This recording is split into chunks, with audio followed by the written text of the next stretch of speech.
আসসালামু আলাইকুম, তাজউদ্দিন হাওলাদার মালয়েশিয়া থেকে। আজকে কথা বলবো, আপনারা যারা বিদেশ আসতেছেন আর কি নতুন, তারা অনেকে বিভ্রান্ত আর কি। মালয়েশিয়া কিংবা বাইরে যে কোনো কান্ট্রিতে যান আর কি, আপনার ইমিগ্রেশনে কি কি প্রশ্ন করে আর কি। আমার ক্ষেত্রে কি প্রশ্ন করছে সেগুলো তুলে ধরব।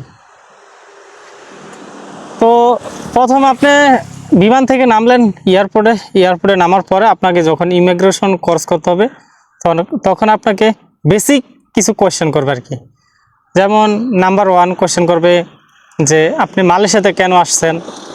হ্যাঁ, তো আপনি যদি কাজের ওয়ার্ক বিষয়ে আসেন তো সেক্ষেত্রে বলবেন যে আমি কাজ করতে আসছি, এবং এমন কিছু জিজ্ঞেস করবে যে আপনি কেন মালয়েশিয়াকেই বেছে নিয়েছেন কাজের জন্য। তো সেক্ষেত্রে আপনি স্বাভাবিকভাবে বলবেন আর কি যে আমার কাছে ভালো মনে হয়েছে যে মালয়েশিয়া আমার জন্য বেটার, তার জন্য আমি এখানে আসছি। তারপরে হয়তো আপনাকে এরকম কিছু জিজ্ঞেস করবে যে আপনার বাবার নাম কি, আপনার মায়ের নাম কি, হ্যাঁ আপনার নাম কি, মানে এগুলো জিজ্ঞেস করবে আপনি যদি কাজের বিষয়ে এসে থাকেন।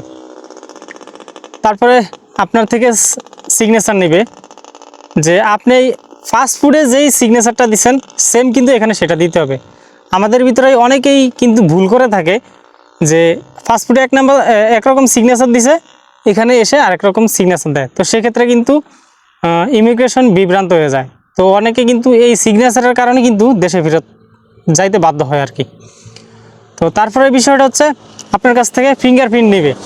আপনার কাছ থেকে ফিঙ্গারপ্রিন্ট নিয়ে তারা সমস্ত কিছু যাচাই বাছাই করবে। তো এই ছিল যারা ওয়ার্ক বিষয়ে আসেন।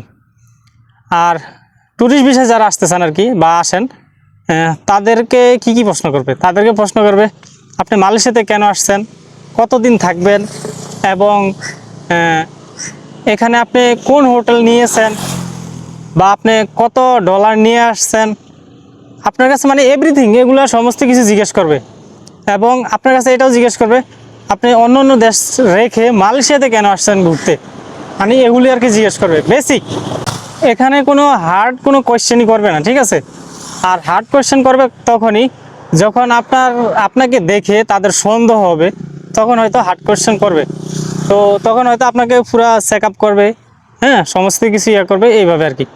তো আমি যেটা বলবো, যারা মালয়েশিয়া বা অন্যান্য দেশে কাজের জন্য যেতে চান, তো তারা এই বিষয়গুলা অবশ্য মেনটেন করে আসবেন আর কি।